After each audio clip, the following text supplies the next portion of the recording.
Let me start off by saying I have a huge crush on Haley Steinfeld, so watching the show was a bit distracting. Hawkeye takes place on Christmas, probably after the events of Avengers Endgame. The show is loosely based on Matt Fraction's Hawkeye run, where he trains Kate Bishop to take up the Hawkeye mantle. It follows Clint Barton as he deals with the repercussions of being in the Avengers, which in turn is causing him to lose his ability to hear properly. Kate Bishop is a rich kid who lost her dad in the Battle of New York and became obsessed with Hawkeye when she saw him take down the Chitauri invaders as a kid, so she took up archery and got really good at it.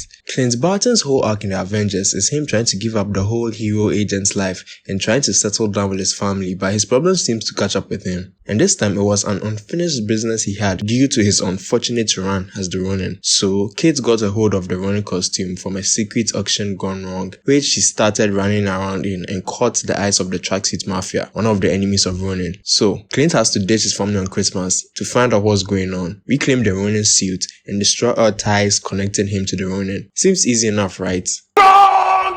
Kate's involvement in the whole Ronin shtick complicated the whole plan even more, and being a good person as he is, Clint reluctantly decides to help Kate in order to save her from the Tracksuit Mafia and other enemies Clint might have made during his rage-filled run as the Ronin. I was curious to see how Clint and Kate's relationship would play out. They had a classic mentor and student dynamic which was great, with a couple of emotional scenes here and there. He was reluctant at first, but in time he began to open up to her. I guess Natasha still weighed heavy on his heart, and he didn't want Kate to get hurt. That's why he kept her at arm's length. But when he finally lets her in through that tough exterior, it's actually kinda sweet.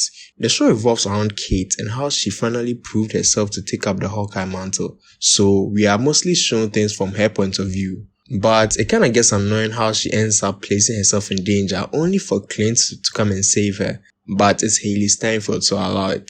The show did not really have a super mystery or twist reveal like the other Marvel shows, but they make you believe that Jack Duquesne or the Swordmaster is going to be the villain. But upon doing a little research and going by the ways he was acting, it was a little too on the nose. Swordmaster in the comics is one of Hawkeye's trainers, so obviously it couldn't be him. But following the hints they leave around the show, if you're paying attention that is, you'll be able to take a guess on who is behind the scenes pulling the strings. And then you'd also technically be wrong due to how the show ends. And speaking of loose ends, the show introduces Yelena, Best Girl Belova, our favorite Black Widow, whom, if we remembered correctly, was given an assignment to kill Ronin, who we know is Clint Barton, the guy she thinks murdered her sister Natasha. Her meeting Kate Bishop first was kind of fun. I like their dynamic and back and forth. They look like they could be actual friends in the future, but that's just wishful thinking. What annoyed me was when Kate was trying to stop Yelena from killing Clint. Of course, I didn't want him to die, but I needed them to meet, and knowing how Yelena is, she would probably want some answers, and Clint would finally bring her closure. But instead, we got lines like, "You wouldn't understand." Like, what the hell?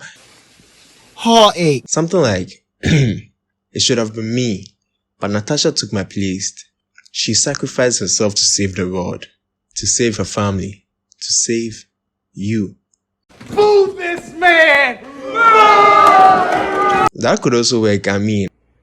Bro, what are you talking about? I'm not a screenwriter, but damn, give me something. I was so disappointed about the dialogue that took place at the ending, and it wasn't at all cathartic for me because of the emotional weight carried between both Clint and Yelena about Natasha. I kinda expected more. Maybe give him a scene where he can redeem himself and prove to Yelena that he's not actually a bad person, rather than making him know their secret whistle. Come on, that was too easy. Of course, he would know since he was close friends with Nat, but come on, knowing the secret whistle shouldn't guarantee his life. It should have been more of an afterthought, like when she finally decides to spare his life and then he does it. It would make much more sense. But then again, the show had different endings and story beats that were cut out due to the pandemic and traveling restrictions, so they probably had to change certain things to fix the narrative. I still think that Yelena's inclusion should have been taken with extra care so that she wouldn't just be for fan service. And speaking of endings, Vincent D'Onofrio reprises his role as the Kingpin, and he's great as always, but I do have some minor issues with his portrayal. He's more comic accurate this time with a much larger size in comparison, and his overbearing presence, but the show made him do a little too much. I don't know what they were going for, if they wanted to showcase his strength or something, but he did a little too much. I love to see him, and I also loved it if they kinda gave him that sort of reverence the Kingpin has, introducing him as a very, very dangerous guy not to be trifled with, and maybe maybe finally step into action when characters like Spider-Man or Daredevil make an appearance. But now, even Kate Bishop can say she went toe-to-toe with the Kingpin. I even feel weird saying it. He also had a round with Maya Lopez, also known as Echo in the comics, who presumably killed him in the end. But come on, we know he's not going to die from that. In the end, I just think his appearance in the show, which has an overall light tone, is a stark contrast to the Netflix Daredevil show, which suited him a bit more. But this is his first appearance, and if Marvel does anything right, they know how to fix their characters to better fit into the story they're trying to tell. So I'm just waiting to see what they do with him in the Echo series.